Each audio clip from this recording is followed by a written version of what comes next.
Järgnevalt räägime sellest, kuidas on võimalik kalkis töölehel olevat sisu siis vastavalt zoomida ja suurendada. Zoomimise all mõeldakse seda, et kas me vaatame kaugemalt või vaatame lähemalt. Kõige mugavam viis selle jaoks on kasutada siin all olevat skaalat. Kui te klõpsate miinusmärgi peale, siis tuuakse pilt väljapoole ja kui te klõpsate plussmärgi peale, siis vastavalt tullakse lähemale. Te võite võtta ka kinni sellest mummust siin ja seda hiirega lohistada. Demonstreerin ka.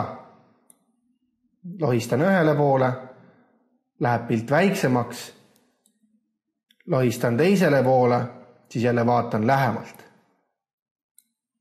Ja võib ka klõpsata vastavalt miinuse peale ja plussi peale. On veel mõned suurendamistööriistad ja ka selle sama tegevuse kohta lisaaken. Selle akna, kus te saate ka natuke täpsemalt sättida, saate te juhul, kui te klõpsate selle protsendi märgi peale, mis siin nurgas praegu nähtaval on, mis teile näitab hetke suurendust. Teete sinna peale topeltklõpsu ja avanevas aknas on siis suurendus ja vaatepaigutus.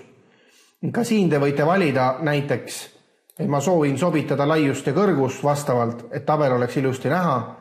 Saab laiust sobitada, saab valida kiiresti 100% ja muudetava puhul saate siis ka ise käsitsi öelda.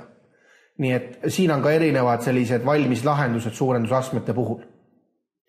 Kui olete sobiva muudatuse teinud, näiteks mina valin, et tahan, et oleks 85%, siis seejärel klõpsan sobib ja ongi see muudatus tehtud.